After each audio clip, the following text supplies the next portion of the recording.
Welcome to the Manifestly Good podcast, where we explore what it means to live as a good man in today's world. My guest today is Andrew Lyons. He's an educator and founder of the Rite Journey, a transformative program that meaningfully reintroduces the rites of passage journey to young men to help them with a emotionally aware transition into adulthood. Andrew has been guiding young men for over 2 decades to develop high levels of self-awareness, a strong sense of responsibility, and a transition into adulthood that's led by values. In this conversation, we dive into why modern society still needs intentional rites of passages, how boys can be guided towards purpose-driven masculinity, and how mentors and communities play a critical role in shaping good men. We also dive into Andrew's own value system, where it came from, how it's been tested, and the practices that keep him aligned with it. So if you're a parent, a mentor, or simply someone who cares about the future of manhood, this is a conversation you're not going to want to miss. Let's get into it. Welcome to Manifestly Good, where we dive deep into what it means to be a man living in accordance with their values in today's world. Today, we're tackling a topic that cuts to the heart of that question: how we guide boys to become responsible, self-aware men. Our guest today is Andrew Lyons. He's an educator, an author, and the founder of the Rite Journey, the groundbreaking program that he's introduced to help boys and girls transition into adulthood with intention and purpose. For over 2 decades, Andrew's been assisting education facilities across Australia reintroduce meaningful rites of passage into modern education, teaching boys and girls the values of responsibility, self-reflection, and emotional intelligence, which is fabulous, and why I'm so excited about having you on Manifestly Good, Andrew. So welcome to the show. Thank you. It's great to be here, Simon. So the question I've got for you first, that's a bit of an introduction, but when people ask about your work, how do you describe the Rite Journey these days? Yeah, look, I guess it's a contemporary rite of passage that is based on the hero's journey. But the intention is that it runs through the schooling system. So it's a year-long journey for the students. So that sort of tries to get to the heart of really what it is in a couple of sentences. I think that the element of it being a contemporary version of what has been an ancient process, but also finding the place for that to be implemented. And I guess one of the last bastions of community in our society is a school where most young people go through that. So that's sort of been why the school setting, to reach as many young people as we can. It's really interesting. Like, so many questions in there. Really interesting point about how you described our schools as one of the last bastions of those old institutions and things like that. That's a part of the genesis of Manifestly Good. I feel like the inspiration for me was that men, boys and men are, due to the waning influence of some of those old institutions, whether it's religion and community-based organisations and things like that, has left a bit of a gap that's been filled by more modern institutions like marketing, advertising, and now social media. That sounds like it's your view too, that we're with the reduction influence of some of those old things, we're kind of losing something in the process. Yeah, I think I certainly, Scouts comes to mind as well. Yeah. The fact that was certainly something that my dad went through, Cubs and Scouts. Yeah. And I guess the other thing that was a feature of my life was being involved in a church community. And I know that Dad still has men's dinners that he'll go to and connect with the men of the church. So I think, with the less influence in those places, I think schools are one of the remaining spots. And I guess by the time, as a trained high school teacher myself, I also noticed that by the time families come to the high schools, when they've come through primary school, where it is very much community-based, tends to be a bit less the case by the time that the kids get to high school, and then the parents feel like they're just dropping the kids off and then that's it. And so I'm interested in how we can certainly bring some community back, and as a teacher feel that I have a role in being able to help parents with understanding teenagers and helping set them up as best we can. Yeah, it sounds to me like a very practical implementation of that old expression about it takes a village to raise a child. Yeah.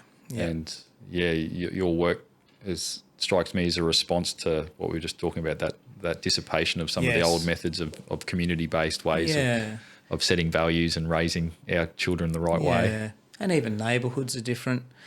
These days as well. So there's less of that community raising of children as well. So I think there are some things that are substantially different, and I guess one of the things I've been interested to explore is how can we rediscover some of those things if we feel that there are elements of them that would be of benefit to our children and young people. Yeah, it feels to me like we're in a world where there's a lot of discussion around how the challenges and manifestly good is kind of an antidote to the discussion around toxic masculinity and things like that. But I'm energised by the fact that I feel like we're in a bit of a transition point and an opportunity to take advantage of combining ancient wisdom with sort of modern practices. But your work strikes me as that you realised that a long time ago.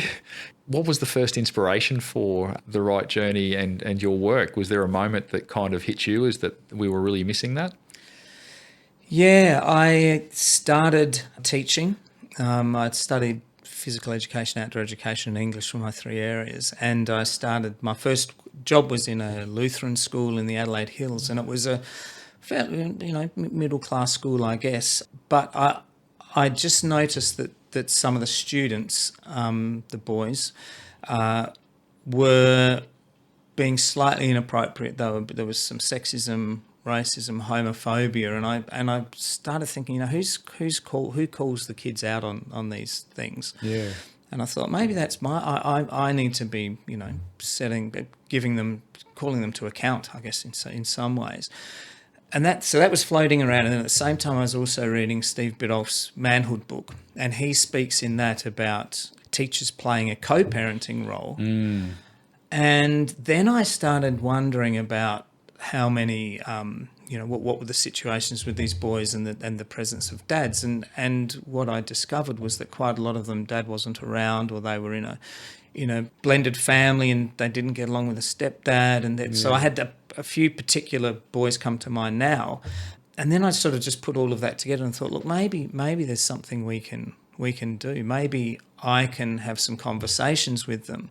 And so then I was very fortunate for a young teacher, I reckon, to have the management of the school say, look, we'll give you a little bit of time to have these conversations. We think there was a bit of a push for boys ed at that point in time, in the sort of mid-90s.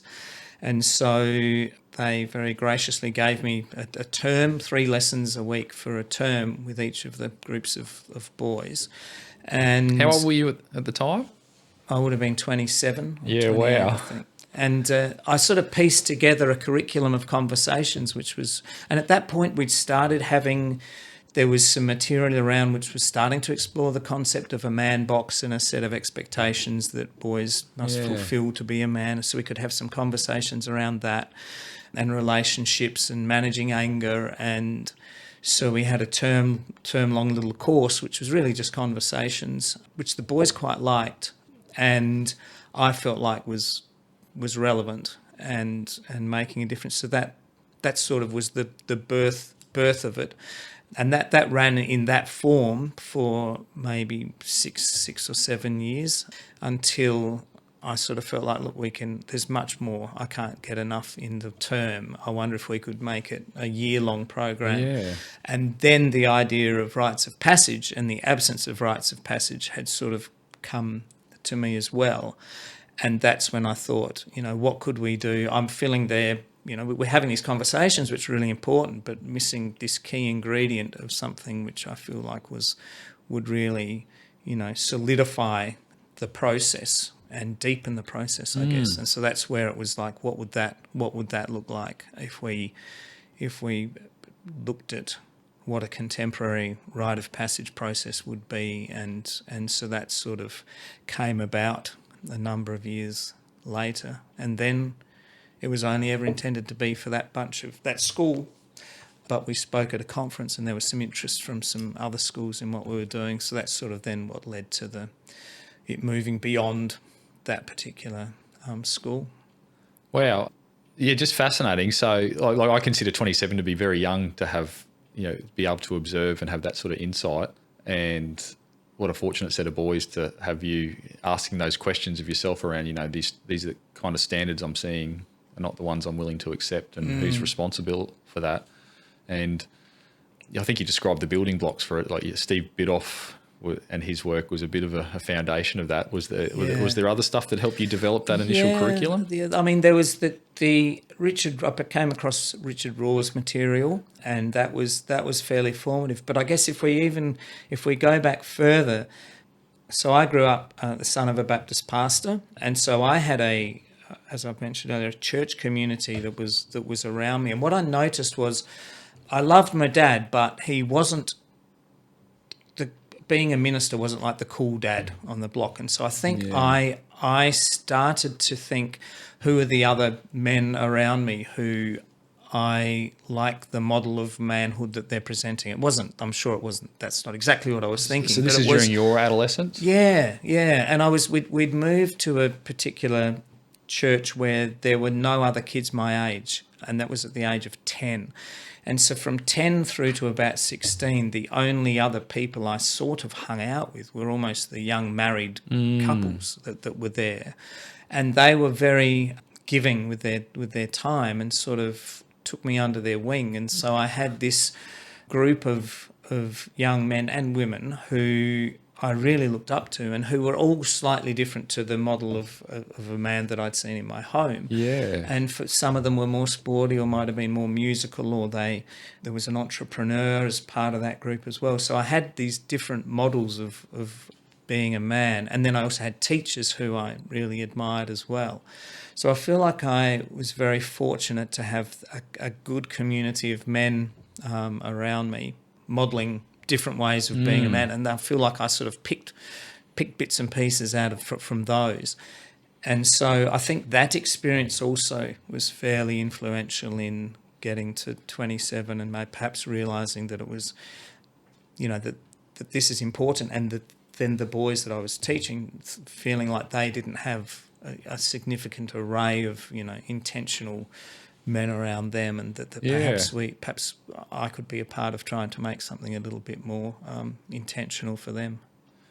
It's so important, isn't it? Like I know I've heard you talk about, and I've heard from other childhood, adolescent development experts on the disproportionate amount of beneficial impact a non-parental or non-family adult showing interest in a child has on that development, and that's exactly what you're describing.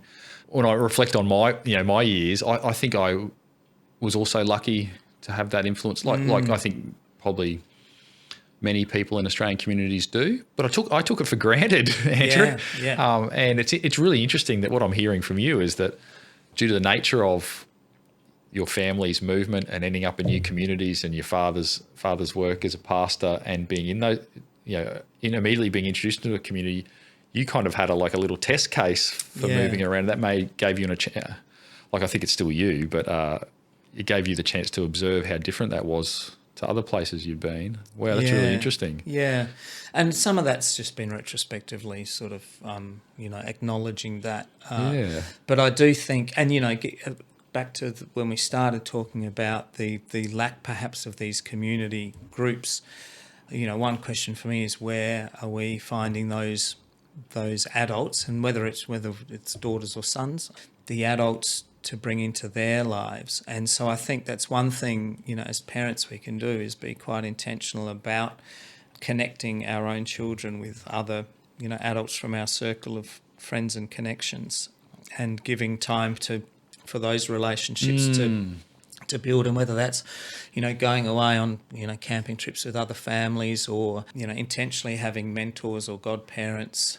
And, I guess I also look for what role I can play in the young people's lives, around me, and whether that's... I remember going to a Steve Biddulph talk as a pretty young dad, and I can remember him saying something, I don't want to misquote him, but something along the lines of every dad has his, what he would love as his ideal son, and every son has what would be his ideal dad, and they very rarely line up. What are the chances of them being perfectly matched? And one of the points he made about following on from that was that, invite invite your son's friends along to stuff, Yeah. and he said, he sort of made the comment that, and sometimes you might have more fun with your son's friends than with your son, but that idea that, it's an important role to play. And I sometimes feel like I'd get just as much out of any opportunities to be a mentor to a young person as they might, be getting in the other direction. So It's very true, isn't it? Yeah, what strikes me about that is that, we're lacking that intentionality around that choice that you're suggesting, that as parents, there's value in thinking about the relationships with the other adults that our children have. When I moved to the area that I'm living in Brisbane, that actually was a deliberate decision. And I think as a lot of people living the Australian dream, when looking for somewhere to live, the mechanics we normally think of are, affordability and how big's the house and how close it is to where my workplace is, and then we might look at community-based things like access to bike paths and parks and things like that. But if it's top of mind for a lot of people, I haven't heard it saying, I actually want to be somewhere where the other adults and the people we connect to are the types of role models that my children are going to need through their teenage years. It's a really good point. Yeah. And I think young people, want these role models. And I guess we're seeing at the moment, if we as the real life human beings don't step into their lives, they'll seek out this advice online. And that's led to, another issue in society, which is the some of the masculinity role models that boys are sourcing online. And so I think it's so important for the people who physically are there in their lives to actually, not only be present but be having conversations with them and connecting with them and advocating for them. Yeah. One of the things we're touching on is that ancient cultures have had traditions like the rites of passage and the types of things we're talking about for thousands and thousands of years, and that we're losing it.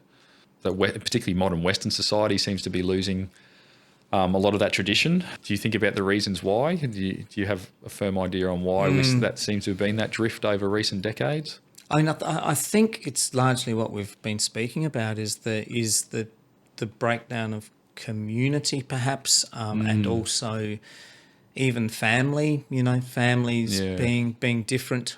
I think they're the key elements. I mean, there has been, we can look at, if we're just looking mainly at Western society, there's been things like if a young fella has an apprenticeship, there'd be a mentor who'd take them under their wing. And so there's sort of been models, but it's not really, that hasn't always been healthy and hasn't been intentionally about creating a young man. I mean, people sometimes point even at compulsory military service as a moment, and I've worked with some schools in both Seoul and Singapore where at the time I was working with them they had military service, and again it has an element of that. Okay, you go from being a boy to a man. Now whether it's healthy or not, there's been elements of it in the West, but it does require the community to be present, and I think that's been one of the more significant shifts for us, where there's who will undertake the process. I think you're very right. If I think of one of the reasons, some of the reasons that reflect what you've mentioned, some of the shifts that we generally think of as good things, that work, the work environment for a lot of families and communities has changed significantly in the last 40 years. People were much more geographically located with their work and often community-based. People were working in factories or farms or workplaces that were very close, and they didn't drive as far or commute as far, and therefore lived and worked and did a lot of the same things with the people, and the connections were just therefore deeper. And now with hybrid working or remote working or fly in, fly out and things like that, it often means that I think about my neighbourhood and a lot of others, which I love, the chances of people having lives that overlap have probably weakened with respect to 50 years ago. The same for community-based organisations too. Like we're now in a place where you can be more connected than ever, but that community might be spread across the country and the world, whereas in years past, and particularly ancient cultures, that would have been only as far as you could walk or drive, and so you were eyeballing and doing those things physically together. Yeah. I saw an interesting stat the other day that you mentioned sort of how connected we can be in this modern age, but there's also some data that's suggesting that the most connected generation at the moment, those 18, 25-year-olds, are also the loneliest. Yeah. And so, it's interesting to consider what that connection is, and It's true, and mental health and suicide stats reflect the negative way that's going too. And the nature of those relationships versus the type that you're talking about with through mentors and communities and families and stuff like that are very different, aren't they? Yeah. And I guess, some of the other things that those ancient practices, they did have the mentors and the stories that were told, which were very important. There was also challenges, so if we think of, a whole lot of the Indigenous rites, that there were significant challenges involved, and whether it was hunting a lion or diving off of a tower, or the vast variety of things where that was a part of the whole process. And then an honouring of the young person, and then ultimately welcomed back into the community. But there being an expectation that actually you now are the adult.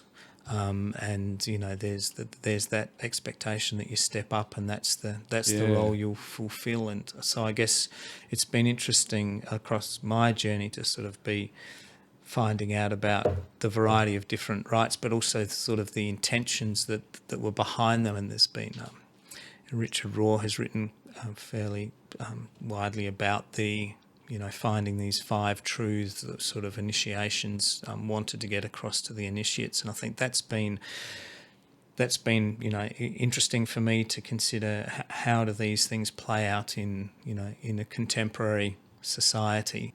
And so I think that's been a key part of what we're doing is trying to take what we feel like are the relevant elements and how can they possibly look in this day and age, because it won't be some of the horrific things that were done, historically. Yeah, let's start there. Have you got an example that really stood out to you of one of those rituals or initiation ceremonies that just caught your attention? You mentioned the brutality, but it's probably... I read of an Indigenous initiation which involved circumcision, but then the initiate needing to swallow their foreskin. Yes! So... that didn't surprise me. I just haven't heard of that one. Yeah, and a lot of them were very... some of them...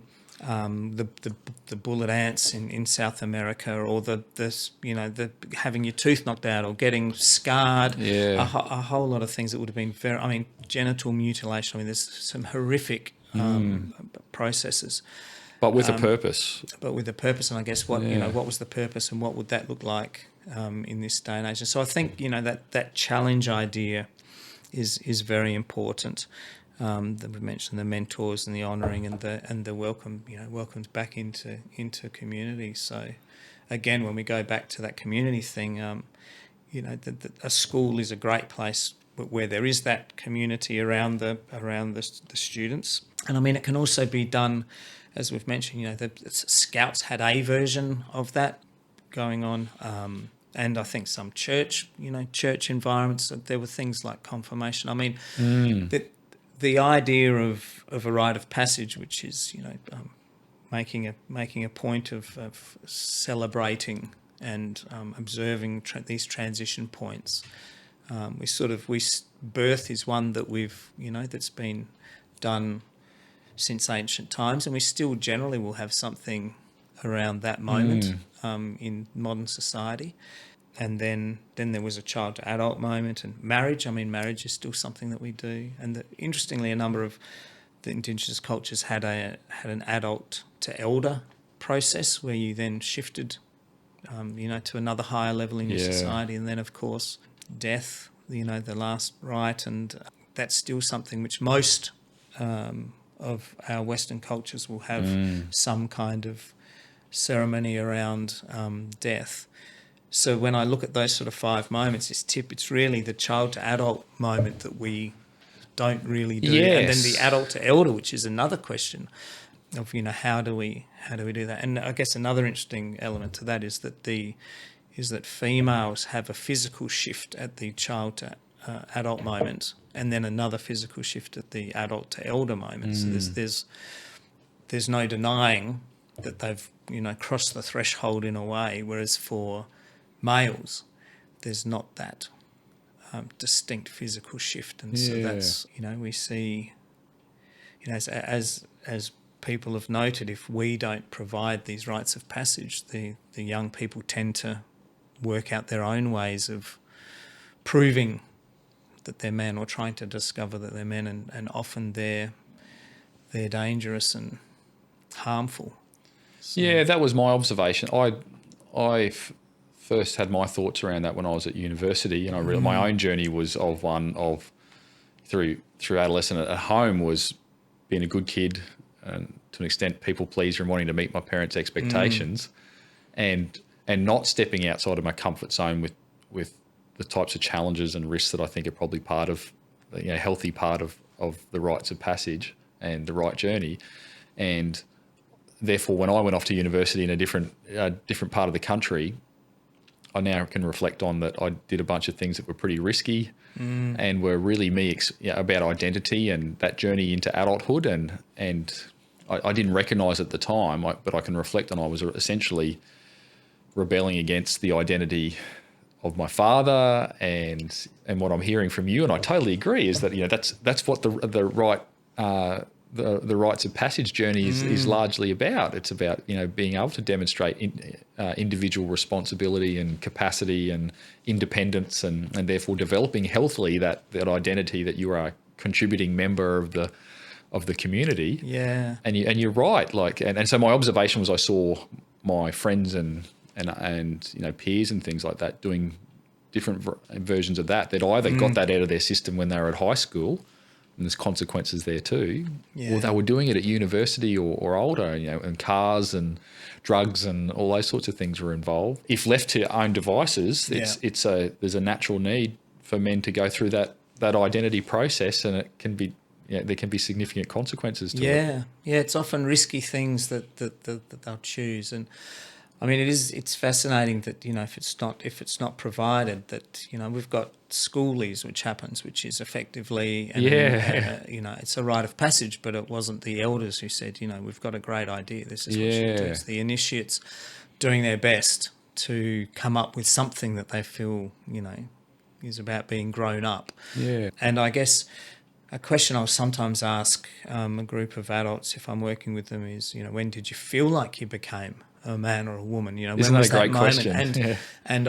And usually they're retrospectively thinking back and trying to put it to a moment. And that the example you used of moving away from home is often one that people would say, well, that was the moment.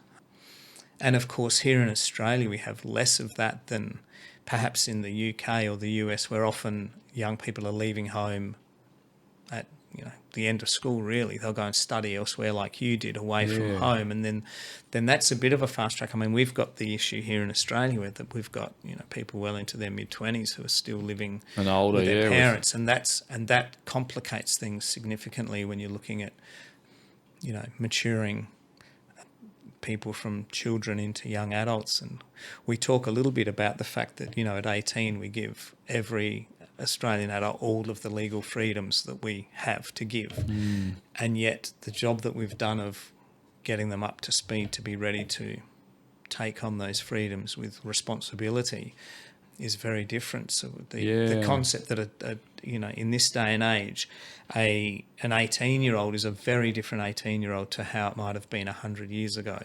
And yet we haven't changed that adult age. We've just we've kept it at 18, and yet the 18 today is 18-year-olds probably still at school, definitely probably still living with their parents. But if you go back 100 years, no one was at school at 18 really, and they were probably beginning to live quite independently. So I feel like one of the important calls to parents while we're talking about rites of passage and that child to adult process, which generally happens around 14 or 15.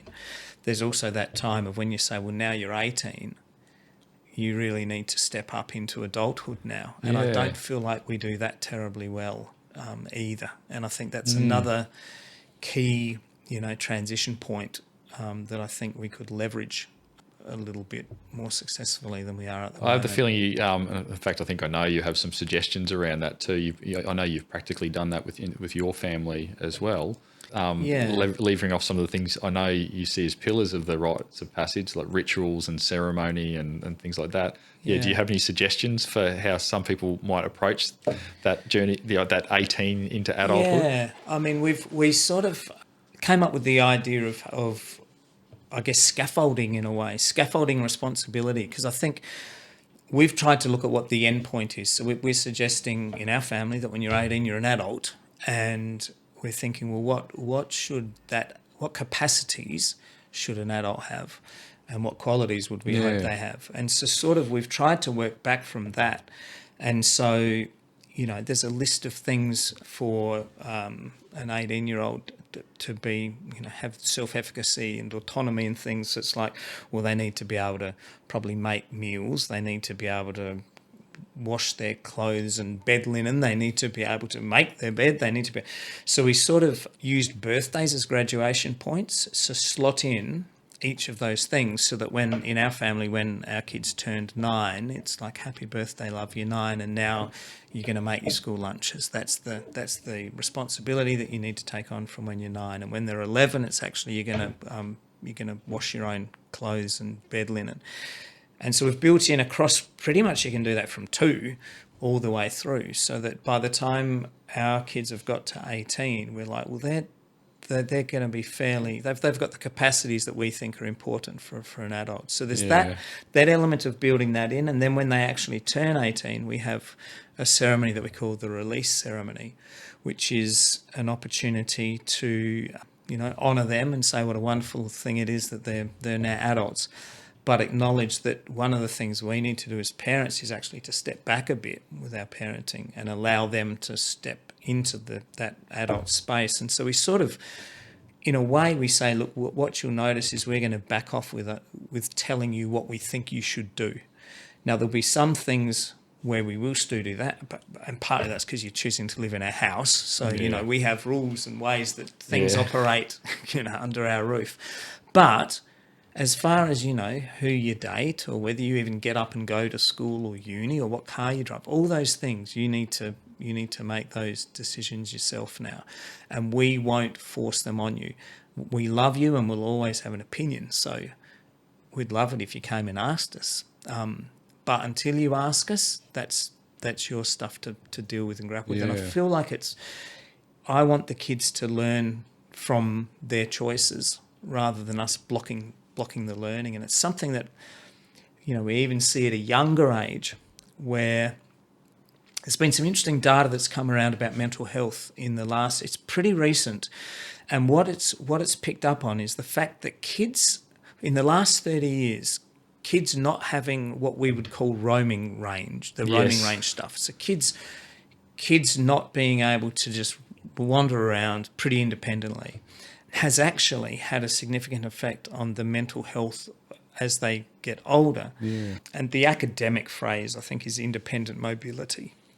And it sort of suggests that if kids don't have that, they don't have the time or capacity or opportunities to build this self-efficacy and autonomy. It's so important. Oh, it's an early version of the risk-taking we were talking about. Like, it's so many things, isn't it? Like when we're talking about the risks that we're exploring when we're at university, are the unexplored ones from when we were 11 because kids aren't roaming around the neighbourhood just, getting into a little bit of mischief and realising that they're responsible for the outcomes. Yeah. A story that I tell from my childhood, because it just sort of rings true to how it would be different, is I walked to school when I was 5, 6, 7. Yes. And it was a kilometre along a main road, and unimaginable now, essentially, right? Yeah, it is in a way. I was walking home one day, and I saw in front of me a black comb, little black plastic comb on the ground, and I sort of thought, someone's lost their comb. Like, what am I going to do? So I went through this whole thing of what do you do when you find a comb and what would be the best thing. And I'm thinking, well, I probably don't just leave it there. Since we're exploring this idea of values, it sort of brings to me as a story that's really about what do you do? I can't walk over that comb because someone's lost it. So I pick it up. Now, what I reckon would have happened if Mum was with me is she would have told me not to touch that comb. And so the story ends there, and we walk on. But as an example of independent mobility, I'm like I pick up the comb and I'm like there's a police station across the road. So I sort of go back and cross over the road, go down to the police station, present at the front desk to, thankfully, I think must have been a fairly kindly police officer. Who sort of, and I said, I found this comb on the ground across the road on the footpath. And he's like, yeah, so you have. He said, look, what we'll do is we'll hold on to it here for 7 days, and if no one claims it, it can be yours. And so, I was pretty pumped about that, just quietly. And and I did. I think I checked in a couple of nights the following week just to see how I was all tracking. And I ended up being the owner of this, this comb. Took it home, and I think Mum pretty promptly just binned it when I presented this new my new comb. But, that whole process wouldn't have happened. Yeah. So it's that's the thing is when intelligent neglect is a phrase I heard years and years ago. Even if you are there as the parent, when are the moments that you just don't step in and say, no, don't touch that? You just allow your child to have the experience and to use, go through all those processes, which is what, it leads back to the other stuff on the risk assessment stuff with the trampolines that have nets around them now. Yeah. So kids aren't needing to exercise risk assessment.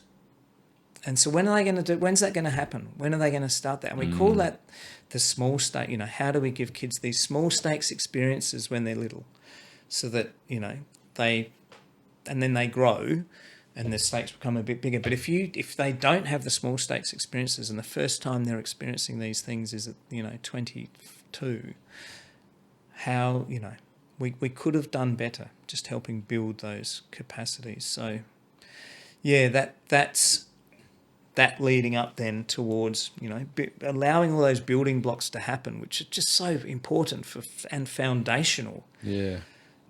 And then you get to 18, and then it's like, okay, you're now an adult, and it's time for you to start taking responsibility for some of these things. Yeah.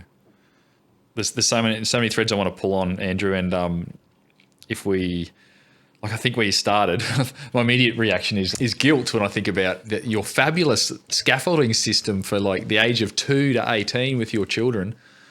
What strikes me, though, is that and when you got towards the end and you were telling the stories, I realised that the types of risk and exposure we got in our childhoods was just there by default. There wasn't necessarily a lot of deliberation. That's the way life was. Yeah. And it probably is deliberate what we've got now, but the types of things you're talking about require so much more deliberate effort because life and the society has changed in a way. And your scaffolding system, for example, just sounds fabulous. And I remember I've heard you talk about that before, and now I feel bad that I haven't gone and done a version of that myself because it's just unreal. But all of that intentional, what did you say? Intelligent neglect. Yeah, intelligent. I love neglect. And having versions of that. And now I can think of friends of mine who've done versions of that. They've let their 5-year-old do that big adventure, but they've followed in their car at a distance and things like that. Yeah, and they're just unreal, Andrew. Do you think so? But what strikes me is your level. This comes back to what you were mentioning before. At the age of 27, having those first epiphanies around these boys I'm teaching, needing a framework around them. You're very deliberate with your own family and that level of curiosity. Have you reflected on where that comes from for you personally? Thinking about those things in such a careful and deliberate way. It's certainly not commonplace to think about how you'd scaffold responsibility for your children. When my kids were little, I did a parenting course by a wonderful woman called Janet Polson. Yes. And that was sort of the formative. She'd come out of the Waldorf or the Steiner education system, which is very much about giving kids needing to be kids, really. Yeah. One of the phrases I've used a little bit with the parenting stuff is, childhood is meant to be a series of secrets revealed. Yes. And I like that idea that there is this, that there's a time, but we've sort of grown up more recently in a world where everyone's wanting to get the head start.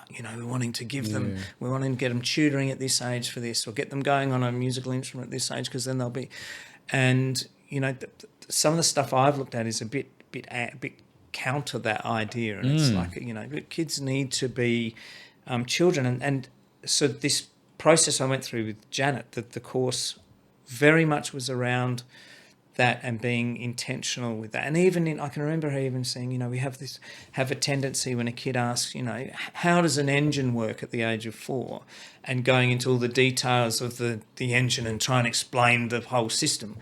And she said, well, you could just pop your bonnet, start the car and say, that's how an engine works.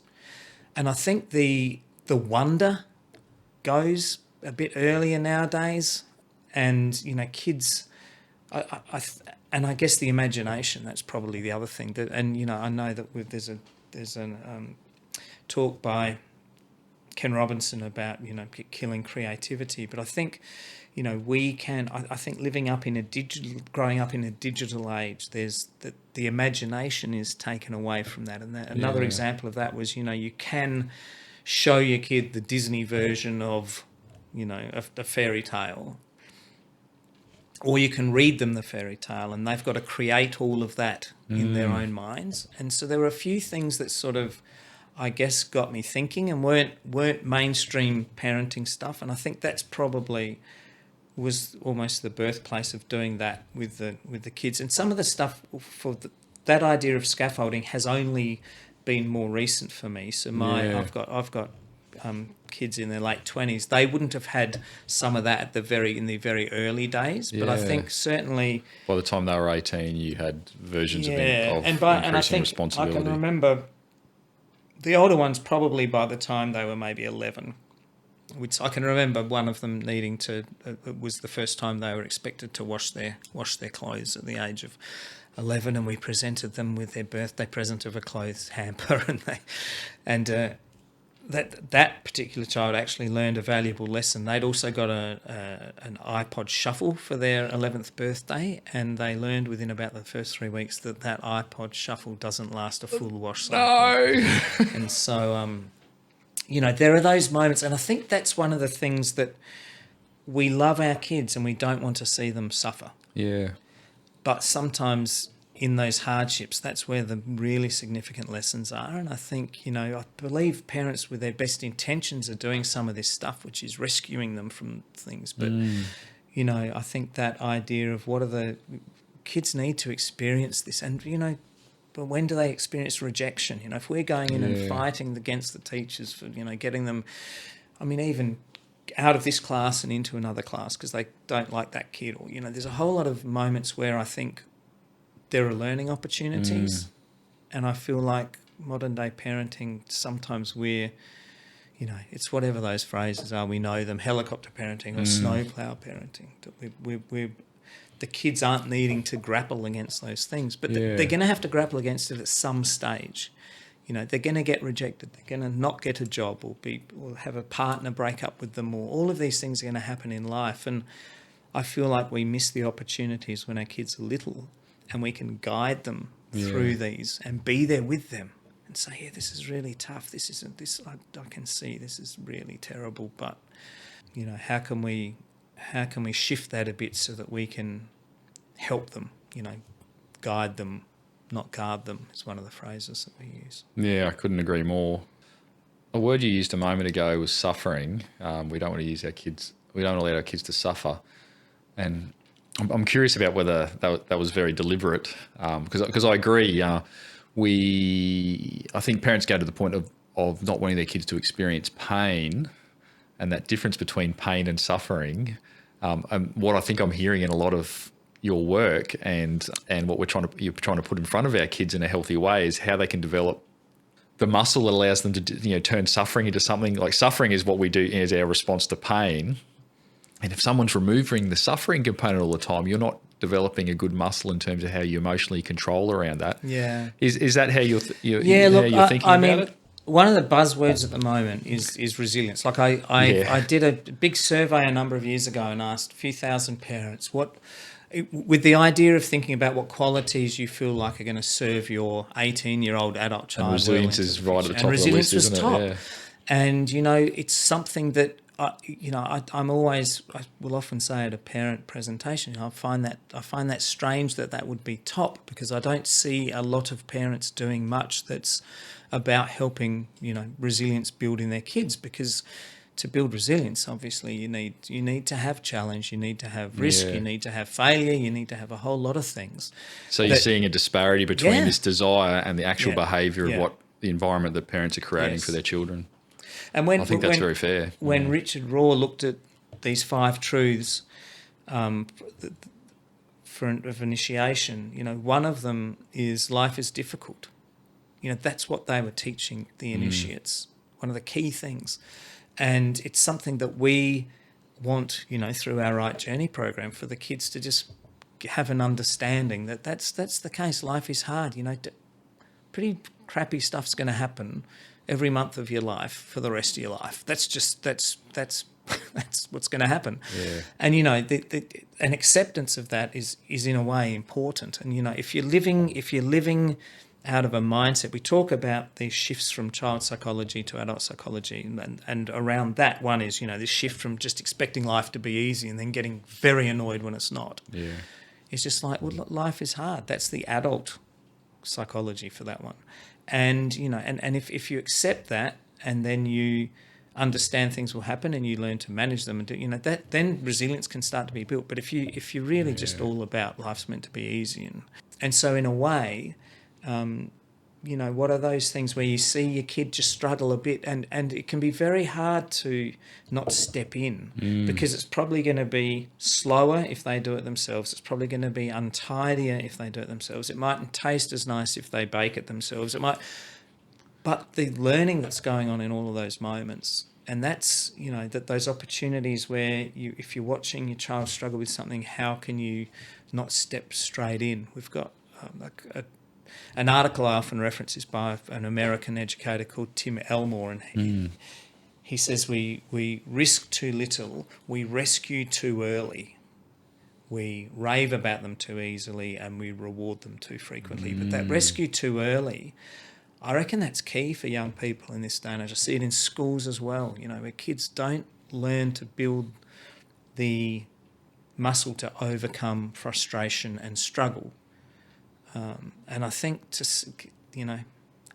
kids need to struggle at some point. They need to have the frustration. And how can we allow those things to happen rather than jumping in and stopping that experience? So I think, there's some things that I think we can be mindful of, and with the end point of how can we create a resilient individual. They're going to need to have some of these experiences throughout childhood. Really good, really fabulous observation. You're absolutely right. I think there's a disparity between what people are saying, or parents in particular, but we're saying is important, but our behaviour and the environment that we create is diametrically opposed to that. And when I think about myself personally, I'm probably guilty of what I'm about to describe, which is, to an extent, parents are abdicating their responsibility in this. And when you described it, I've gone, yeah, that's actually me. When I've looked at schools, I've gone, I'm looking for a school that will help develop emotional maturity and resilience in my children. And the unspoken, but the kind of, the internal assumption here is that this school's going to do the job of it for me. And it's shameful to admit out loud, and therefore I'm, that's not my job, or, and what I'm hearing from in everything that you're saying, both in your behaviour as a parent and just describing what we've lost as we've transitioned from the older ways of doing things, is that it's not any single institution or person's. This is a community thing, and it's the environment we create at home or with in our clubs or with our friends and our children in communities that sets those sort of expectations, and we're kind of missing them. Yeah. And that's been a real key part, I guess, of Rite Journey and the work we do in that program has been to have parents involved and Yeah. the understanding that this is a partnership. And, you know, between us in the school environment and you as parents in a home environment, we can do some pretty amazing stuff if we can try to be on the same page and we have this endpoint in mind. And I think that's sort of important, is actually having that endpoint. And again, you know, if we go back to that idea of in the UK and the US, kids leaving home at the end of school to go and study elsewhere, usually, you know, those parents, there is an end point to parenting. Like, the kid's going to be gone at 18. Yeah. So you're sort of thinking, how can I best skill them up? And I don't know how well they do it over there. But here in Australia, when generally if you're in an urban family, you're probably not leaving home to go. I mean, some do. Yeah. Rural, that's different. And, you know, we notice that working in rural schools, that those kids are different. They've had a different upbringing, that generally they have had more of the independent mobility stuff. You see it in the rural kids when they're in university, and I've certainly employed university graduates, and I can tell the difference between kids that have grown up. Even if it's not written, you can tell that they've come through an environment where they've had those challenges and things, and they're way more independent. And it is harder in this day and age. There's no doubt about that. And, you know, I'll often have parents ask, you know, how can we do it? I don't want my kid to walk to school, or to that particular parent. You know, I said, you know, even if you just go and have your summer holiday at a caravan park where your kid can be out and about independently around the caravan park on their bike, you know, there are opportunities, but they might need to be manufactured a bit more than in the old days. But again, there's just that intention of having to think about it, and how can we do that? And I guess, you know, my two oldest sons didn't go to a Rite Journey school, and so that was the opportunity for me to take them away and do a Rite Journey process with them. And so that's another thing that I would encourage families to think about. What can you do at that age for your child to adult? And even if they do go to a Rite Journey school and have had that process, I think it's still a wonderful opportunity to take your child away and spend some time with them and have some conversations with them and connection with them. That reminds me and takes us kind of neatly back. I'm keen to explore where your role models and value system came from, Andrew, and you described a little bit of it before, an example of when you were moving with your family and went into a community where other young adults were. But can you describe where you think, like, who were the really strong role models in your teenage years, and where some of your values system probably got modelled from? Yeah, I do think it was, again, having grown up in a church environment where, you know, there was an expectation that every weekend there was a youth thing that I'd do on a Friday night, and then there'd be a Sunday service, and at those there was always some kind of, you know, social connection and gathering. I had Gavin Greats was a youth group leader. I had as a young man, and he and his wife. That was the other thing I noticed as a kid, was relationships and how marriages looked, actually. So that was, you know, I think I probably had, my parents would have been, you know, maybe 20 years older than these, so and maybe had a bit of a different relationship. And so I found some relationships that I looked at and thought, oh, that's really lovely. He's put his hand on her knee while they're, you know, sitting there, or just notice these little things. So I think that was something that was part of, you know, my observations as a kid. So, but Gavin was formative. What stood out to you about Gavin? I think it was partly the relationship. He was also an entrepreneur. He started the first video hire shop in Adelaide back in the day. And so he was a different model. You know, he was this entrepreneur, which back then I don't even know. You know, this is the mid-80s, early 80s. I mean, it was wasn't nowhere near as term bandied around like it is today. Yes, and so I think the fact that he blended. I think part of what I grew up with was that, you know, if you're in a faith-based community, money. There was this funny thing around money, and that you probably shouldn't have it. And he actually was wealthier than most people. Yeah. And so even that was something. It was just like, oh, this is it. That's I'm in my mind thinking, I reckon that seems okay. Like that's okay to have, Yeah. a reasonable car. You don't have to have a banged up Cortina. You can actually have a sporty Rover, and that's, And But then he was a youth group leader. he was a youth group So leader. he was entrepreneurial and, but had a relationship, his relationship with his wife, you could see that come out in lots of ways. It got modelled for you. And he was a youth group leader, I assume, because of he wanted to give and deep connection. And I guess that's the other thing is, when you in these communities and there are, people who are giving up their time to hang out with a bunch of, random bunch of, 13, 14, 15-year-olds. I noticed that, and I think that's the being seen thing that we talk about in Rite Journey with the teachers. You felt like you were seen by Gavin? Yeah. How did that come across? Like, what did he do that made you feel like that? I think it was even just in the conversations. Like, I just thought he would pick up on stuff that I might have said once, and then he sort of would circle around to that topic again. That's but a very maybe one of the genuine other thing. things interesting, like we used to go off and do these various, not events, but we would instead of sitting down and having a talk about something to get a point across, I can remember what he did on 2 occasions. Once we went and looked at the 10 Commandments, and once we looked at the 7 fruit of the Spirit, right? And so we were looking, and instead of actually sitting down and doing, massive big chats about this, we went out and took photos that represent, we had to come up with what would the photo be that represented that thing. And then he'd say, okay, let's go and do it. So there'd be 10 of us, kids, that would hop into a couple of cars. We'd go off. We'd say, we reckon we'll go here. And patience is going to be, I remember this one, is going to be a guy trying to chip his golf ball out of, the sand. And so we took all these photos of just trying to get...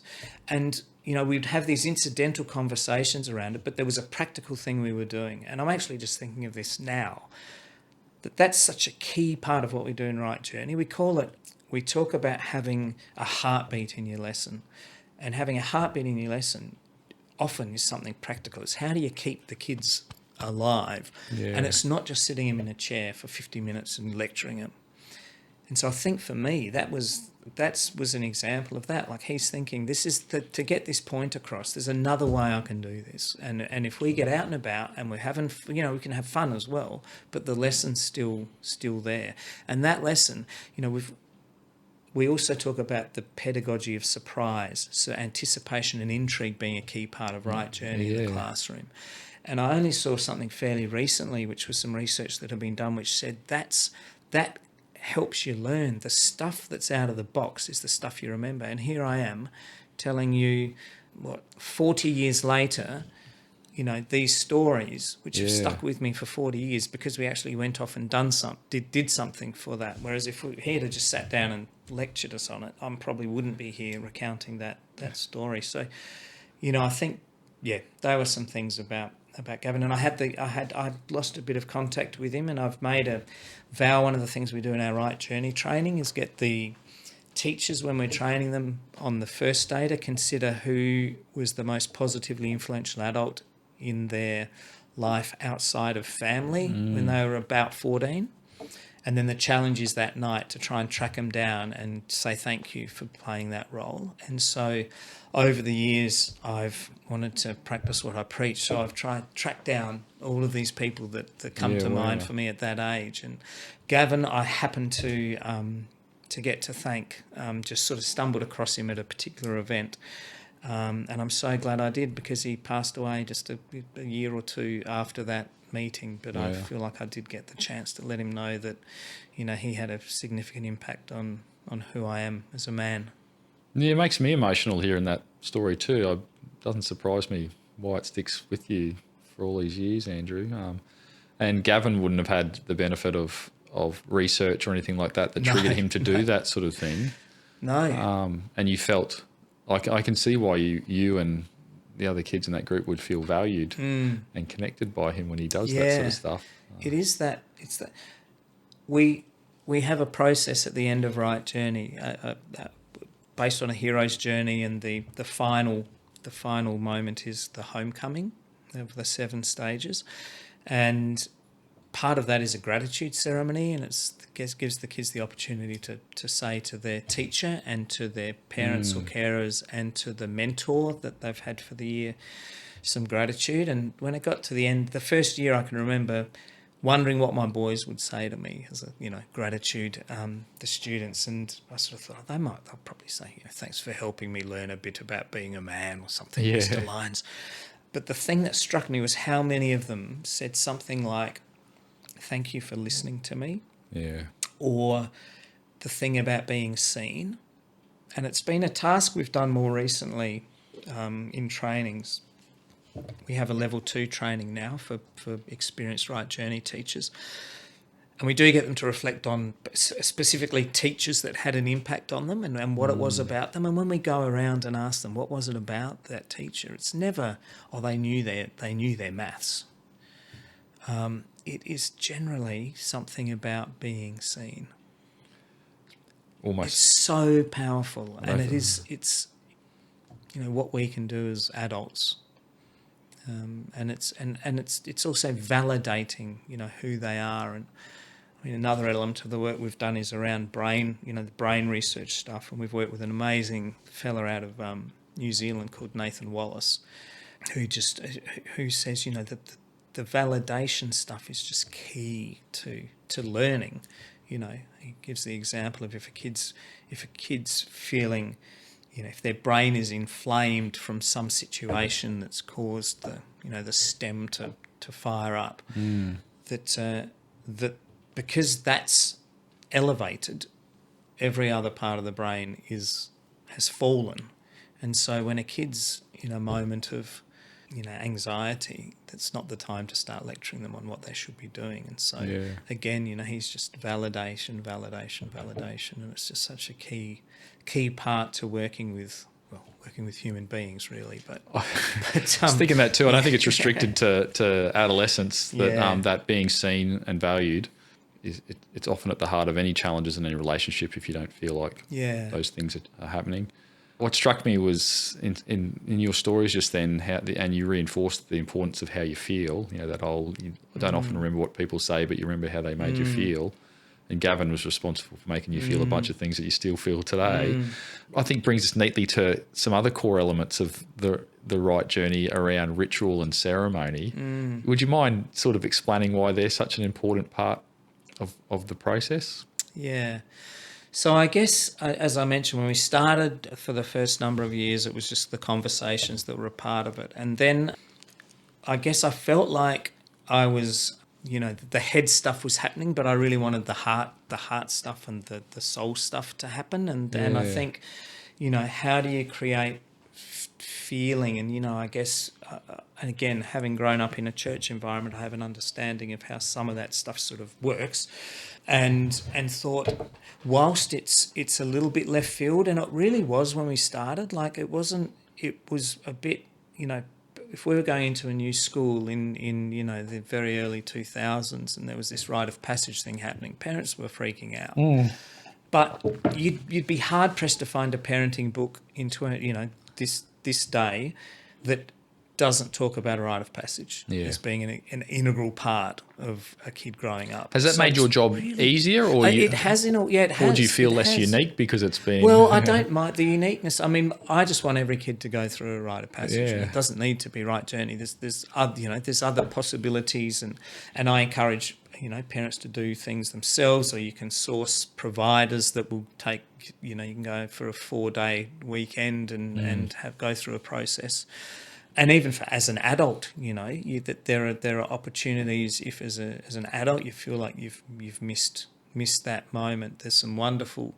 Again, Richard Raw has an amazing process, which is a 5 or 6 day experience, which happens all around the world for men, which helps. And again, it's quite, there'll be ritual and the importance of connecting to the other parts, of yourself beyond maybe just your head, was really what drove that consideration. And I guess what I feel like we've been very lucky in doing is that we never we have a framework for schools to use, but we're not prescriptive with exactly what they should be doing. And I think that's been helpful to have them, because we work in a vast variety of schools, from state schools to Catholic schools to Anglican schools to Jewish schools to Steiner schools to little flexible learning option schools.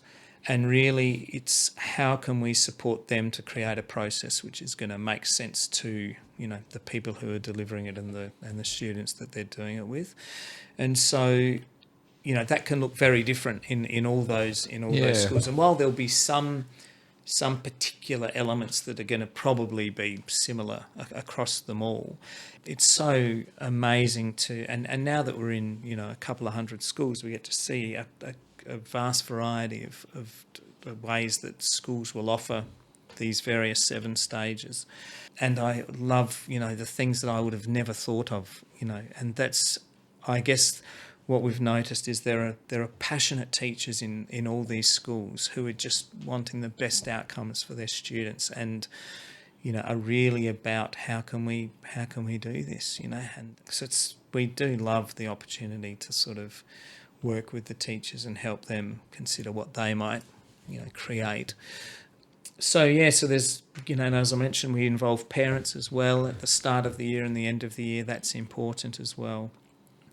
And you know, it's this a challenge program, as well as an abyss moment, and then also mentoring process as well, where we encourage the parents and the student to sit down and think about who's another person from their circle of friends they might be able to spend some time with. So, you know, really exploring what all of those elements of the traditional, you know, rite of passage were, and what might that look like, you know, in today's day and age. And it's been, as I said, you know, seeing the way a Catholic school will run something completely differently to how a state school might run it. It's been just wonderful to have the opportunity to work with those teachers and help them come to understand, I guess, and then witness, you know, the effect. And, you know, the departure ceremony at the start of the year, where often there's a letter written from the child to the parents, and sometimes vice versa. I sometimes get the opportunity just to be a fly on the wall at these ceremonies after I've perhaps done a parent talk, and it's just such a beautiful thing to witness that connection. And I think that's one of my sort of favourite moments to try and have. How does that feel for you? Oh, look, it's very, very humbling, I guess, in a way. Because I think, as I said, it was never, you know, this never set out to be a process of me working with lots of schools. It was only ever just intended to be for the kids I was teaching. But I feel very blessed. That's probably the overwhelming feeling is blessed to be, you know, to be a part of this and to work with these amazing teachers. And whilst I don't get to work with the students, you know, I do get to witness these moments, and that's a real bonus for me. It's an impressive thing, Andrew. There's no way I wouldn't be emotional seeing something, you know, that was the genesis of some of my ideas being put into action and having such an impact on people's lives, and having be able to witness a small part of that. So yeah, I can see it in your body language at the moment. It would be an emotional thing. Yeah. A bit of what I heard then was that you give some guidance around the types of rituals and ceremonies, but you leave the flexibility open so that different environments and communities and schools and things like that can choose their own way to do that. Yeah. It sounds so powerful to me. Do you have kind of some guidance, or, you know, when you're suggesting that they need to introduce these sorts of things, what are the things that you suggest they should have if they're going to make us a success? What are the parts of those rituals and ceremonies? So I guess the calling at the start of the year is generally just with students. And I think one of the key things we would be suggesting is that it's really making a moment memorable. Yeah. And that's key in a way. And when we train the teachers, we talk a little bit about, you know, some of you will have had a wedding, and, you know, you want that to be memorable. You don't want people leaving your wedding saying, well, that was crap. You know, you want them to say, wow. And so, you know, that's sort of, you know, part of this is where would you go? Like, you could have it on your oval, you could have it in your school hall, but so you're suggesting also, locations are like one of the first key so bits. it's just, so even just saying where would you, what makes sense for you? So in Brisbane, because you're at a wedding, you don't go, I'm just going to have it at the place I always go to, or it's something different and unique. Is the kitchen big enough for us? You tend to think, what's a meaningful place? So that's a starting point, and of course it's.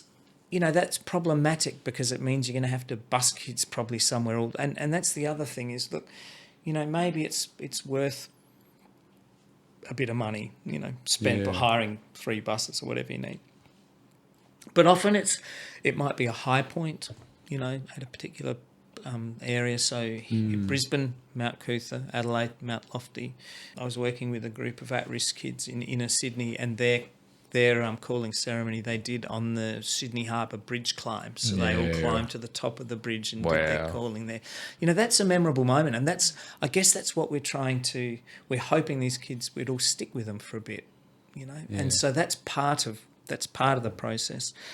And then, there's often the calling is actually acknowledging that you're being called, and in a sense we're the elders and we're saying it's time, it's time for you to start stepping up. And so that's a little element of it. There's a bit of gratitude in that process as well. You've all got to this age and there's been a whole lot of things you've experienced and they've all been formative to who you are at the moment. And so, let's be grateful for whatever they were. And sometimes some schools will go through a bit more specifically and say, what were can you think of the books that were the memorable formative books for you, or what were the holidays that made a difference, or what was and be grateful for those. But also the tough times, that there were times that have made, can you be grateful for those, because they've all been part of the story.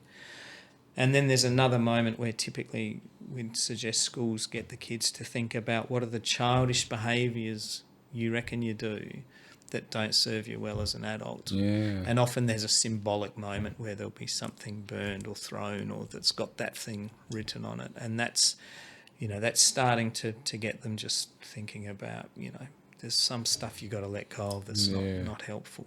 And what's one of those things specifically for you that you could think about? And then there's the letter to the parents, letter of gratitude, and most schools do that. So that's sort of the kinds of things where we'd just be suggesting here's some stuff that happens. And then we have all schools do all amazing things. The other thing for the departure with the parents was asking the parents or carers to bring along some items from the kids' childhood that they could just sink them back into their childhood and say, this was your favourite Matchbox car when you were 4, and this was your little teddy that you had to have every night, and just sinking them back into that moment to acknowledge that that's, those things that now needs to, be put behind you in a way. But also for the parents to share their experience of parenting.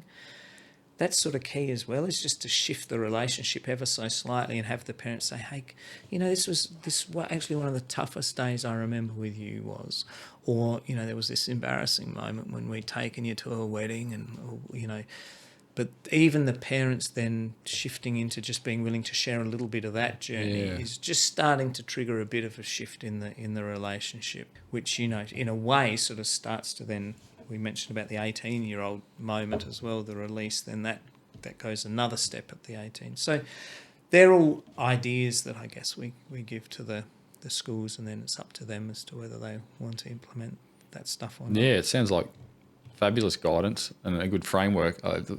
What strikes me is that a lot of it is about the physicality.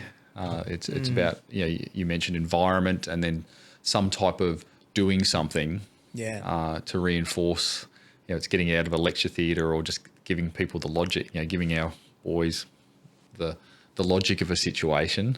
It's making them feel, coming back to what we were talking about earlier, that you've got to, if for something to be memorable, it's got to, we intuitively know that means going somewhere special, but doing something and rather than just sitting something and hearing it, you're standing or doing or handing over or burning or passing. Or we've got some schools that get the boys to find a big rock, and then but unbeknownst to them, they need to then walk up the hill carrying this rock. And some of them have tried to impress their mates by just grabbing the biggest rock they can lift. They've got to carry it. So Yeah, it's important, and it makes those moments, sticky and memorable, and hopefully they're things that will Yeah. be. And also, choosing the site, which is perhaps something that can be the kids will return to or see. Like I can remember working with one school who chose to do it at the end of the main street of this country town, because there was there was some kind of obelisk or landmark at the end of the main street, and they chose to do it there because they said, they'll spend, they'll be at their, when they're 18 and 19 down on doing the main street run at the pubs, there's that thing just up the end of the street to remind them that, remember. And maybe a lifetime, right? Whether if they live there forever, or even if they come back with kids and they'll look at the same monument and have those same feelings return. Yeah. The English modern philosopher Alan de Botton, a book of his I love, is called Religion for Atheists. Okay. And it's largely about sort of the ancient wisdom that religions have honed forever. If you want to get people to do difficult things, just telling them is rarely successful. You need to reinforce it with ceremony and ritual. And he goes on to explain that how good a lot of the faiths have done this. And in Christianity gives you the 10 Commandments, but they don't just give you that and say this is a good idea. All of that, like the rites of passage that it has, are all ceremonial based, and they make you feel a certain way, whether it's baptism with water, or when you walk into a church, it makes you look up and you feel a certain way when you do things, and hearing the ceremonies through the Rite Journey are reinforced by that physicality makes so much sense. Yeah. I'd be a little embarrassed to tell the very first ceremony that I ever did, which was I based on the 4 elements, and it was a brief, but it was a good learning experience. That was the 4 elements in the very early days. Yeah, I sort of had this moment where all the boys shared. So the water was, I think, that they all shared drinking out of the same vessel. Then the ash, so they did something on their forehead with ash. On the land, they smeared a bit of mud on their cheeks.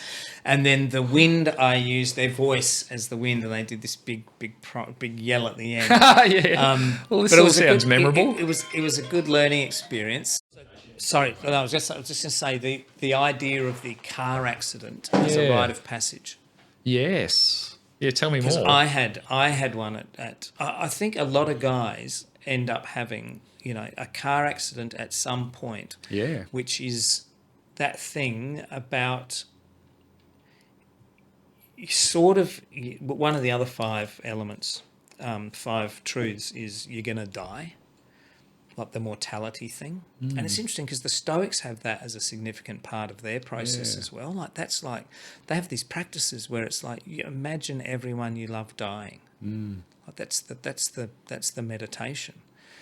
And so that idea of the car accident, if I could manufacture every 19-year-old boy to have a car accident where he's completely fine, but it scares the crap out of him and makes him realise, the Richard Raw quote is something like,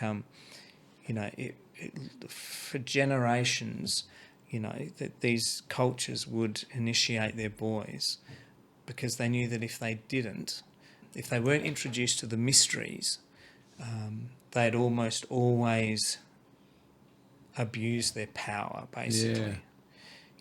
And so this thing around, what's the experience that's the wake-up call? And a safe car accident, I mean, that was one for me. Yeah. And it was one for Phoenix. Anyway, it's true, isn't it? Like something that shakes you out of the idea. I wouldn't have thought of that way, but what you're left with is the very physical knowledge that we're fragile, and you can't treat this without thinking about the body that you've got without thinking about it and taking responsibility and thinking about the impact of that, and the ripple effect to other people around you. And you're right. Actually, I'm just putting 2 and 2 together, which I haven't thought about either. Is that I came back from that. So I crashed my car on the way to on the way driving to Brisbane, actually, from Adelaide, in a little country town in Victoria, just out of a country town called Manangatang. And literally, was behind these two cars, going to overtake, just waited till it was safe, went and overtook. Yeah. But the back car also went to overtake. Yeah. And I've never been one to cause a scene, but just like when you mentioned your childhood, I think we would have had a similar. I wanted to do the right thing. Yeah. And so in that, and almost be seen and not heard. Yeah. And so in that moment where I should have blown my horn, I didn't. It's just like, I just don't want to make a scene. Yeah. And so he just it's a keeps deeply coming uncomfortable over. feeling. I keep going over, and then my right hand wheels just hit the red dirt on the Mallee Highway, and the car pretty much just stops, flips into the air, slides along on the roof, and then just rights itself. And I'm fine. I did wonder, from having watched too many action movies, whether my car was going to explode. So I quickly got out and ran away. But anyway, and the guy who and his family, he came back and he said he walked up towards me. He said, "Oh, thank goodness." He said, "Look, I was going to come around I was going to bring the car back, but I didn't want to because I thought I didn't. This is going to be awful on my kids and yeah." So I came back from that, caught the bus back home the next day, and I mean, for me, that's one of my initiations into adulthood, because it's like I'm suddenly by myself. I mean, I think I had just turned 24, was about to turn 24, and I'm there thinking, what do I do? Like I've got a car that's undrivable here. I've been in an accident, so I'm like almost thinking, and I've heard some people echo a similar thing, like, what would an adult do? Yeah. At the age of 24, what would an adult do? And it was like, I probably should go to the doctor maybe and get checked that everything's okay, even though I feel fine. So I did all these things. Anyway, get back home, and I have this, I invited all my friends out for dinner and called it a celebration of life party. Yeah. Now, what I've just realised is the Stoics, that meditation for the Stoics is all about imagining people you love dying, because then you appreciate what you have more.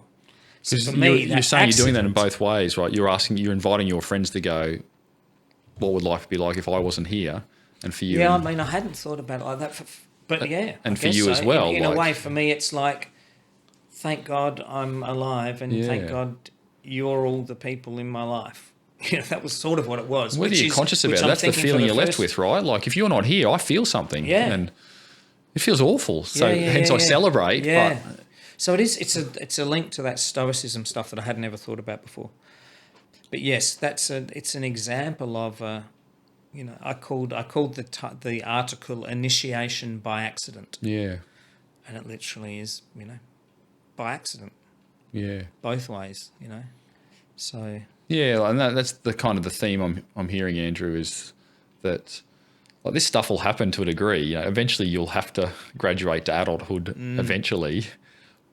But there's kind of a way of culturally our society's choosing, which our societies have learnt over thousands of years. There's a really healthy or constructive way of doing that. Yeah. And modern society has brought us to a place where we've lost actually a fair bit of that wisdom, and it'll happen in an uncontrolled, lack of wisdom kind of way, and the results may not be like they'll be much later. And the impact on society, when we average all that out, is actually really significant when we've got generations of young men and women who are not adequately prepared for the responsibilities that we're asking of them. And one of the key elements, so if we keep looking at those 5 truths, one is, life's not about you. It's not all about you. And so with the Rite Journey students, it's very much this shift from the child psychology. Well, life's about me and what I can get. Yeah. It's like, hang on a sec. The adult psychology is life's actually about others and what can I give. And how do we shift the thinking to it not being all about me? But the issue is we've got so many models of adults, and maybe it's the majority of those adults that are living that child psychology are the men. Like, we've got plenty of heroes and plenty of world leaders who are living the child psychology of that. Life's about me and what I can get. And it's, we've got to be working hard to present that that's not, it's about service, and it's about, we have the capacities we have so we can help others. And whether that's your family, whether that's society in general, whether that's your students, your workmates, friends, whoever it is, that's, that's key. Yeah. And how do we help kids understand that mindset, and then hopefully have the experience that being of service is helpful. Again, I can remember Steve Biddulph in that same particular event I went to talking about one thing you can do with sort of your son somewhere between the age of 10, 12, 13, 14 is get them to make something for a family gathering, a meal, a salad, something, dessert that you take along, and them, make a bit of a deal. Oh yeah, Ricky's made this, he's brought this along to you. And then the feeling that they get with the feedback of the service of that, providing something for others, hopefully, is a little trigger to that, understanding that, the side benefit of being of service is sometimes it actually feels pretty nice to have done something too. Yeah, sometimes. And I know it's difficult to below a certain age to feel that, but it's kind of a lot of the inspiration for Manifestly Good is this message that through a couple of things we've explored today, whether it's working through the tough stuff in life, but definitely being of service. These are things that are not only the right thing, but they're ultimately the most fulfilling things. You might not work it out until later on and really truly feel it, but actually the best bits in life are when you are on the other side of the hard stuff in service of other people rather than yourself. And what I'm hearing and I know is that the Rite Journey is about giving boys the chance to experience that. And even if they don't fully develop, maybe it'll come years in advance, later on, they'll reflect and go, I knew that and I could feel it, but now I really know it, giving them that opportunity. On the occasions I sometimes get an email from an adult, in their late 30s who I taught, 20 whatever years earlier, and they're often very powerful. And again, often those are about, yes, they've been through the Rite Journey process and all that, but that's also enabled them to feel seen, and sometimes it is they're thinking about this at 39 or 40. They mightn't have been necessarily giving the same feedback at 14 and a half or whatever it is, but it's a bit of a long game. Sort of what we're doing. And even when it comes to we want to do, what difference does it make for a year 10 kid if they've done Rite Journey? And for me, it's like, it's not actually what I'm not wondering if they're going to be academically smarter in year 10 or, it's not, it's actually about what are they going to be like as a dad? Yeah. And a partner. That's right. A leader, a partner. And maybe one day we'll get to do some longer term stuff, but at the moment, the feedback I get from these, the emails I get every now and then are that it's certainly worth pursuing with. So yeah, I know it is. Which brings me to, there's a lot of discussion around where masculinity fits in the modern age and the challenges that, it's had the ideas around what defines masculinity in the adult men and the right values has sort of shifted a fair bit over the last couple of decades. Have you seen, is that your observation that the views of what it is to be a male and have good values and the idea of masculinity, have you seen that evolve over your years of work and you've seen some shifts in that area? I think some of the main shifts I reckon I've noticed would be, one is actually around fathering. I reckon the involvement of dads has been a big shift in that. And I think, if we even look at, I think in this day and age, I'm self-employed, but if you are employed, you can get paternity leave, I believe. So there's an acknowledgement of that, which is very different to how that would have been, even just 30 years ago, probably. So I think that's been something I've loved noticing. Positive shift. Is there's been that positive shift in the role that dads play. I think there's been a broadening in what we sort of talk about as being the man box. The characteristics and dispositions and behaviours and things that are acceptable. I think in a way that's become broader. I think when I was a kid, if you played soccer in my town, that wasn't in the man box. Yeah.